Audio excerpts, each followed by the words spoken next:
Fala galera, beleza? Aqui é o Wagner Rambo do WRKids Channel e este é mais um vídeo, mais uma videoaula de eletrônica aplicada. O nosso curso de eletrônica aplicada, nas últimas videoaulas estudamos circuitos elétricos aqui no curso. Hoje vamos entrar na área de eletrônica básica, já iniciando o estudo dos dispositivos semicondutores mais elementares, os diodos. Vamos entender um pouco o funcionamento do diodo, analisar sua curva característica, desenvolver um projeto bem interessante com diodos, que parte de uma fonte de alimentação simples, fazendo a retificação do sinal senoidal, e um circuito oscilador alimentado pela mesma fonte, utilizando diodos para controlar o duty cycle.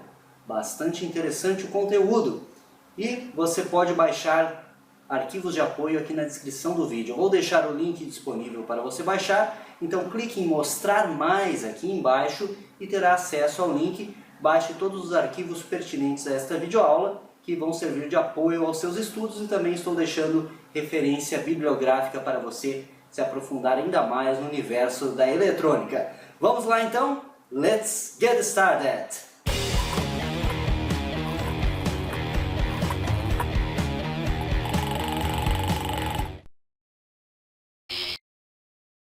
Vamos começar conhecendo o símbolo circuital de um diodo, para quem não conhece ainda, e vendo o seu aspecto físico.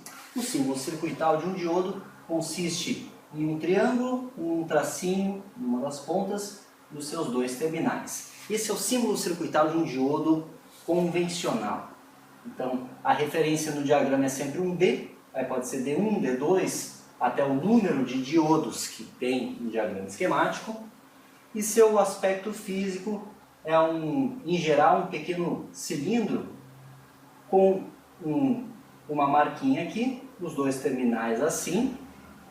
E aí temos aqui o anodo, esse é o terminal anodo, e esse embaixo é o terminal cátodo. A marquinha no dispositivo físico real indica sempre o cátodo. Então, o terminal que tem essa marquinha aqui, no corpo mesmo, uma impressão em branco, no caso de diodos com o corpo preto, ou pode ser em preto em caso de diodos com aquele corpo mais avermelhado, indica o terminal cátodo. E temos também os outros tipos de diodo. Por exemplo, diodos para trabalhar com maiores velocidades de chaveamento, é o mesmo triângulo, certo? Entretanto, aqui nesse tracinho, ele apresenta esse desenho aqui. Esse aqui é um diodo Schottky. Esse aqui é o símbolo circuital de um diodo Schottky, para trabalhar com altas frequências, alta velocidade de chaveamento. Em eletrônica de potência, aqui nesse mesmo curso, veremos mais detalhes ainda sobre esse diodo. E o conhecidíssimo também diodo Zener, que apresenta tracinhos a 90 graus aqui nesse tracinho, que é utilizado em reguladores de tensão. Aqui está o diodo Zener. Sempre que você encontrar em um diagrama esquemático estes símbolos, você facilmente identifica. Assim, o diodo convencional pode ser um diodo retificador, um diodo de sinal, e aí sempre cabe aquela análise ao datasheet do componente para ver que tipo de componente é. O diodo Schottky, para você trabalhar com altas frequências, e o diodo Zener, que normalmente é utilizado para regular a tensão. Como regulador de tensão, o diodo Zener é muito utilizado. Como você faz para trabalhar com o diodo? Temos aqui o diodo, vou fazer um desenho aqui bem grande. Um diodo convencional, que tem o seu terminal anodo aqui e o terminal cátodo aqui embaixo. O diodo é o dispositivo que conduz a corrente elétrica em um único sentido, o sentido apontado pelo triângulo. Ou seja, a corrente vai circular nesse sentido aqui pelo diodo. Quando você tem um nível de tensão superior no cátodo, vamos imaginar que você aplique 15 volts no cátodo. E no anodo você aplica 2 volts. Não importa de onde vêm essas tensões, de alguma fonte, uma fonte de bancada que você está testando, aplicou 2 tensões. Como no cátodo temos uma tensão maior do que no anodo, o diodo vai se comportar como um circuito aberto. Você pode enxergar um circuito equivalente para o circuito da esquerda como um circuito aberto. Aqui está o nosso diodo e com isso dizemos que este dispositivo está reversamente polarizado. Agora, se você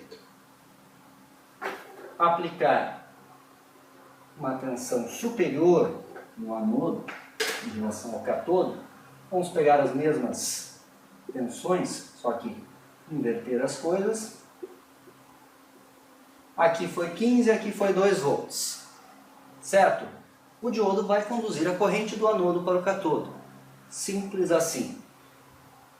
Considerando esse dispositivo um componente ideal, um componente perfeito, os componentes ideais só existem nas ideias, são utópicos. Mas você pode, para título de análise de algum circuito, para abstração das coisas, simplificar as coisas, considerar em alguns casos o diodo como o ideal. Aí esse cara aí é um curto-circuito. Se fosse um diodo ideal, nossa corrente elétrica passaria lindamente do anodo para o cátodo. Mas na vida real, o diodo se comporta como uma fonte de tensão, podemos dizer assim, quando aplicamos uma tensão superior no anodo em relação ao cátodo, dizemos que este dispositivo está polarizado diretamente. E aí podemos enxergar o diodo como uma fonte de tensão, que já estudamos aqui no curso, cuja queda de tensão sobre os seus terminais é a queda pertinente à curva característica de funcionamento do dispositivo, que para os diodos de silício estima-se um valor de 0,7 volts. Normalmente nos cálculos sempre considera-se esta tensão, 0,7 volts. Ou seja, se você polarizar diretamente um diodo, colocar um voltímetro nestes terminais, vai ler uma tensão muito próxima a 0,7 volts. É isso que acontece com o diodo real. Agora vamos ver a curva característica do diodo real.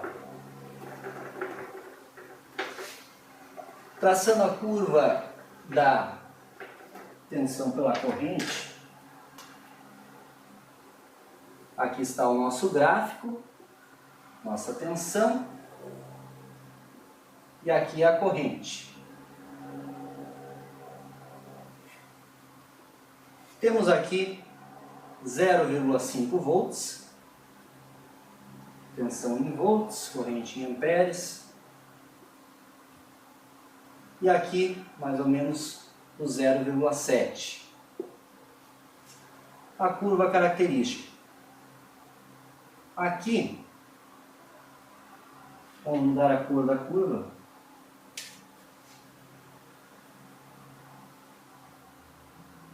A curva característica do diodo tem aproximadamente esse comportamento aqui.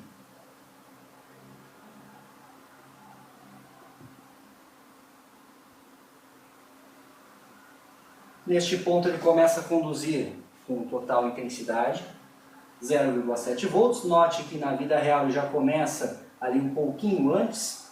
Vamos até colocar mais ou menos aqui para baixo um pouco. Ele começa a conduzir a corrente e aqui, na corrente reversa, este lado chamamos de forward bias. E aqui a nossa reverse bias. Como saber estes dados aqui? Estes dados todos você vai encontrar no datasheet do componente. Você tem ali o diodo, sabe a referência dele. Você pode pesquisar ali no Google, dar aquela googlada clássica e aí obter estes dados. E o curioso é que o nosso diodo Zener trabalha aqui nesse joelho da reverse bias. Então aqui temos a nossa tensão de Zener neste ponto da curva característica. E a resistência interna do diodo varia conforme a tensão e conforme a corrente, devido à não linearidade de sua curva característica, se você já observou. Então vamos supor que esse diodo aqui esteja conduzindo 10 mA aqui no 0,7 volts. Qual seria a sua resistência interna? Como calcular isso? Resistência interna do diodo é igual, e aí vamos aplicar, adivinhem só, a lei de Ohm, a conhecidíssima lei de Ohm. Tensão sobre a corrente. 0,7 dividido por 10 mA resulta aí na resistência, que no caso dá 70 ohms, certo? 700 milivolts dividido por 10 mA são 70 ohms. Show de bola! Assim você determina a resistência interna dos diodos. Vamos agora ao computador fazer mais algumas análises e considerações e verificar já o nosso projeto prático detalhado para você. Estamos aqui no computador e vamos projetar uma fonte retificada com diodos, portanto precisamos de diodos retificadores. E também vamos utilizar um circuito oscilador. Um circuito oscilador que para isso vamos precisar controlar o seu duty cycle. No caso da topologia proposta, precisaremos de diodos de sinal, neste caso. Então você tem que enumerar as características do seu projeto para determinar qual componente é o adequado para a sua aplicação. Um detalhe que eu esqueci de mencionar antes na parte teórica é que temos diodos de silício, que apresentam aquela curva característica que eu demonstrei para você, e temos os diodos de germânio. Os diodos de germânio, ao invés de ter o 0,7 de queda de tensão, apresentam 0,2, 0,3 volts. Mas os diodos de germânio são só a título de curiosidade ou para quem gosta da eletrônica antiga. Quem quer fazer reparação em circuitos mais antigos pode se deparar com diodos de germânio, visto que eles eram utilizados antigamente. Mas como o germânio não é mais abundante no planeta do que o silício, caiu em desuso e não fabricam mais os diodos de germânio.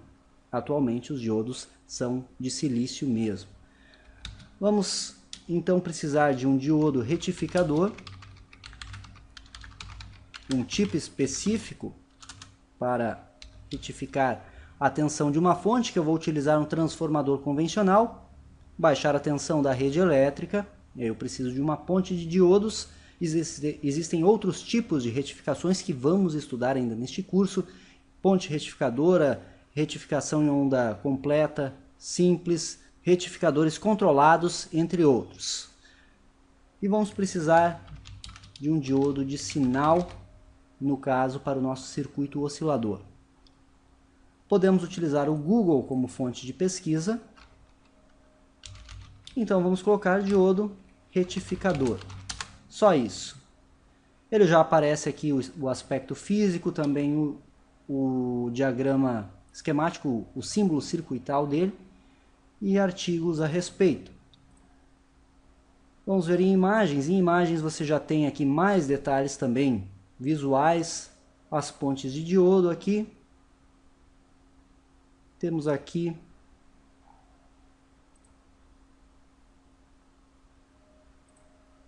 podemos ver que temos uma imagem, ele já nos dá o nome de um diodo aqui, o 1N4001. Então, se não sabemos absolutamente nada qual dispositivo utilizar, já temos um ponto de partida. Vamos pesquisar pelo datasheet desse diodo. Então, já colocamos aqui um N4001,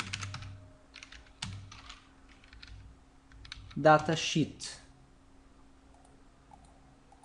Temos aqui o PDF. E aí está o datasheet do 1N4001 a 4007. E aí você pode ver aqui as características. Veja que o 4001 admite 50 volts. Sua tensão reversa de trabalho. Se você quer fazer uma fonte que que suporte uma tensão de sobra, você pode utilizar os outros modelos sugeridos aqui. Veja que o 4007 é até 1000 volts, então podemos utilizar o 1N4007 no projeto, que acredito que no mercado, se você fizer uma pesquisa de mercado, vai encontrar pelo mesmo preço que o 4001. Talvez a diferença aí de milésimos ou centésimos de centavos, certo? E aí você encontra as características, as curvas que o fabricante determinou. Vamos utilizar então na retificação um N4007. Vamos agora procurar o diodo de sinal. Temos aqui já o desenho, o aspecto físico dele. Vamos em imagens. Diodo de sinal. Temos este arquivo aqui. E nos fala do 1N4148, que é um diodo de uso geral, um diodo de sinal bastante utilizado, você pode utilizar ele no projeto. Pesquise sempre pelo datasheet, preferencialmente faça o download, e aí está o datasheet do 1N4148. Outro diodo de sinal bastante conhecido é o 1N914.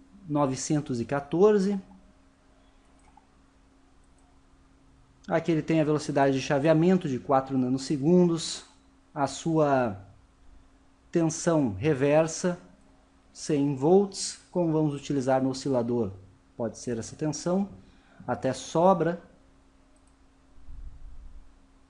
A corrente de 450 mA, e aí note que ele não é aconselhável para fontes de alimentação, e todos os parâmetros e características do fabricante, curva de operação, você encontra aqui no datasheet. E esse aqui até tem alguns exemplos de aplicações, bem interessante. Aqui, aplicando um pico, um pulso com esse circuito aqui, e medindo no osciloscópio, você tem a resposta aqui na saída,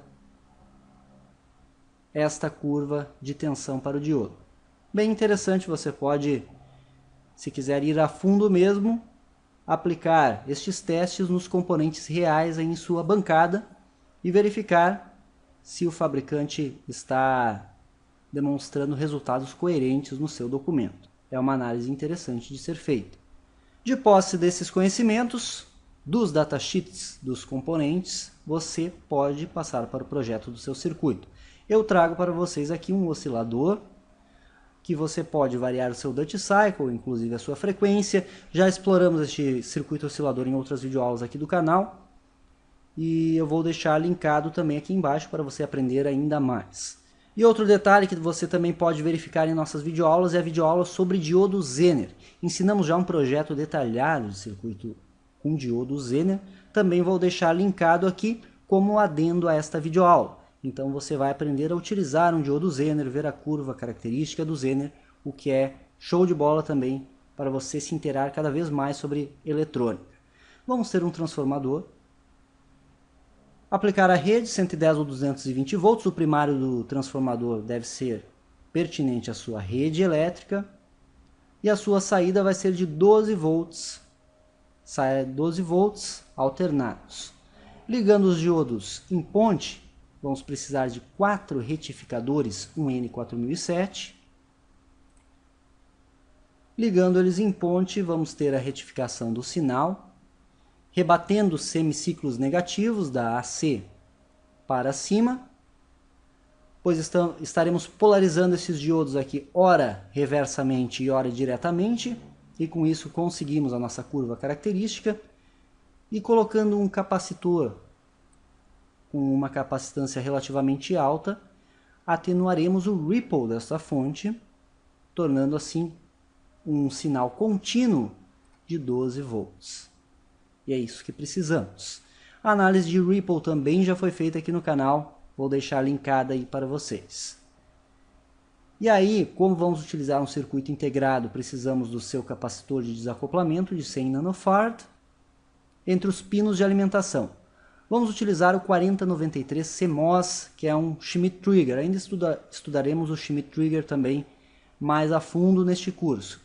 E aí vamos alimentar o 14 com 12 volts e o 7 vai no terra.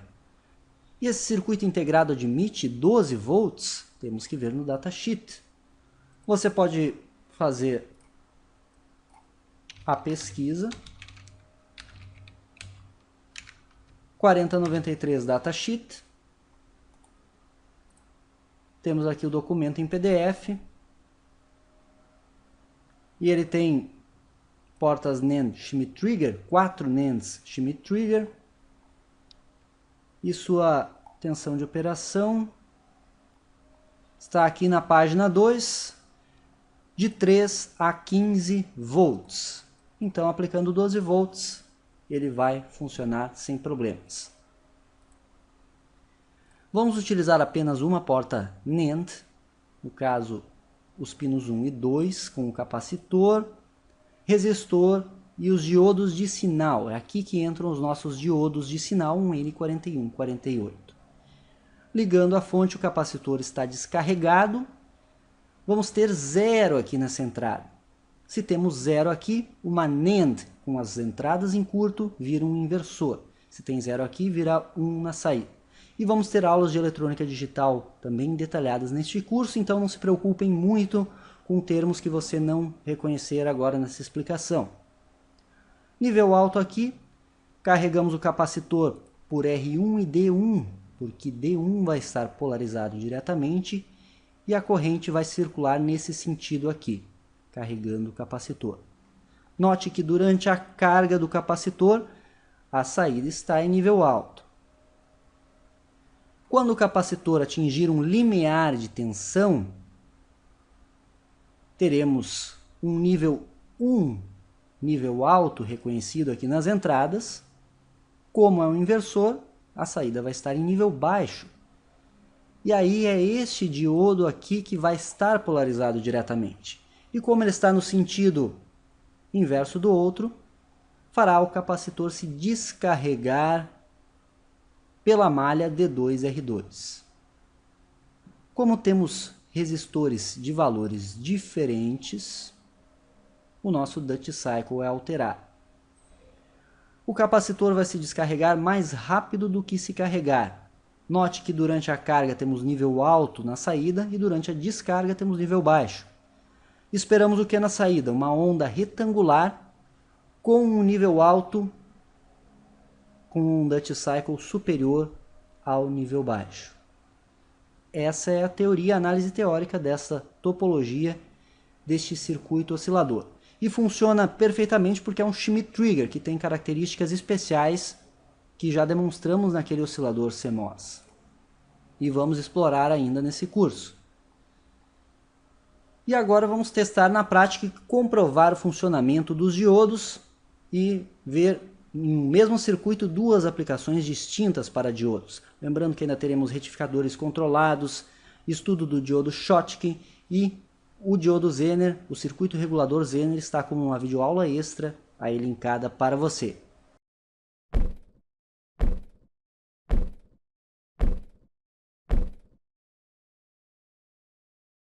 Circuito montado aqui na bancada, o nosso sistema pronto e funcionando. Estamos utilizando transformador toroidal, entrada 220 volts, saída 12 volts, 12 volts AC. Aplicando isso a diodos retificadores, o 1N4007, que escolhemos devido às suas características de tensão e corrente. Estes diodos estão ligados em ponte, conforme estudamos, e aí os seus catodos aqui na saída vão para VCC e os seus anodos vão para o terra, estão interligados aqui.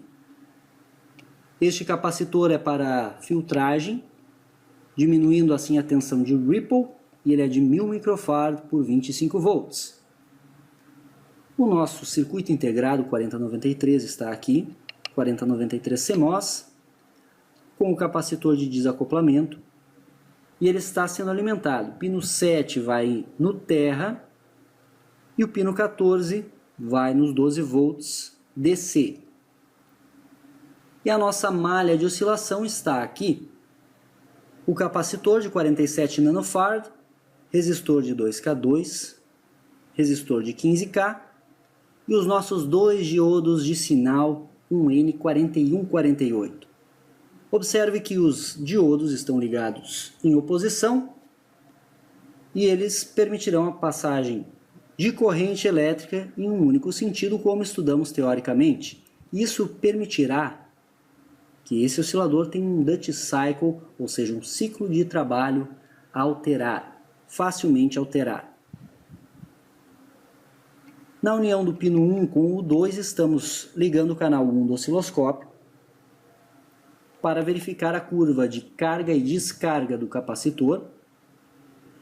E no pino 3, que é a saída da porta AND, Schmitt Trigger, estamos ligando o canal 2, que é para verificar a onda retangular do nosso oscilador. O osciloscópio já está ligado, inclusive, e aqui estão as belíssimas formas de onda do circuito proposto. Veja que temos uma frequência de 2.3 kHz aproximadamente. Canal 1 mostra uma onda praticamente dente de serra, que é a carga e a descarga do capacitor, e o canal 2, a nossa saída em onda quadrada. Vamos dar um zoom horizontal. E com isso conseguimos ver claramente que a nossa análise teórica do circuito está coerente. Observe que a carga do capacitor está aqui. Durante a carga do capacitor temos a saída em nível alto. O capacitor se carrega pelo resistor de 15K. Por que isso? Porque temos o diodo de sinal que só permite a circulação de corrente elétrica naquele sentido. Entretanto, quando chega num limiar de tensão superior, a entrada da porta AND vai trocar o nível lógico, vai a nível alto. Com isso a saída vai a nível baixo, como podemos ver claramente aqui. E o capacitor vai se descarregar pelo resistor de 2K2. Isso significa que, sendo o resistor de 2K2 muito menor que o de 15K, nossa curva de descarga obviamente será muito mais rápida que a de carga. Com isso temos a comprovação do funcionamento do circuito oscilador e também da condução dos diodos de sinal em um único sentido. E com isso torna possível a variação de duty cycle deste oscilador, que o osciloscópio está medindo aproximadamente 90%, ou seja, em 90% do tempo a saída está em nível alto. É o nosso duty cycle. Se você alterar os resistores, por exemplo, você quer em nível baixo mais tempo, você aumenta o resistor de 2K2. Se você quer diminuir o nível alto, você pode diminuir o resistor de 15K e assim por diante. Temos, portanto, o exemplo no mesmo sistema de um diodo de sinal trabalhando e um diodo de silício retificador. Ambos são de silício. Então, um diodo retificador responsável pela tensão DC de 12 volts em nosso sistema, e o diodo de sinal aqui é o responsável pela variação do duty cycle do nosso oscilador. Beleza, galera, temos mais um projeto desenvolvido aí em nosso curso de eletrônica aplicada. Aguardem as próximas videoaulas, que iremos evoluindo a cada videoaula, trazendo projetos cada vez mais interessantes nessa área da eletrônica aplicada, que eu sei que a galera curte pra caramba. Qualquer dúvida, deixe seu comentário aí na descrição do vídeo. Esse foi mais um vídeo de eletrônica aplicada. Deixe seu like, clique em gostei. Quer mais aulas assim? Clique em gostei, favorite o vídeo, compartilhe com seus amigos, que isso nos ajuda pra caramba. Se é novo aqui no canal, se inscreva. O botão inscrever-se está aqui embaixo, esperando você clicar nele, e marque para acompanhar todas as nossas novidades e atualizações, porque aqui neste canal tem vídeo todo dia, sem falta, muitos cursos, projetos, tutoriais para você. Isso é engenharia, o uso intencional da ciência. Valeu, audiência de sempre, nos siga em todas as redes sociais. Aquele abraço e até a próxima!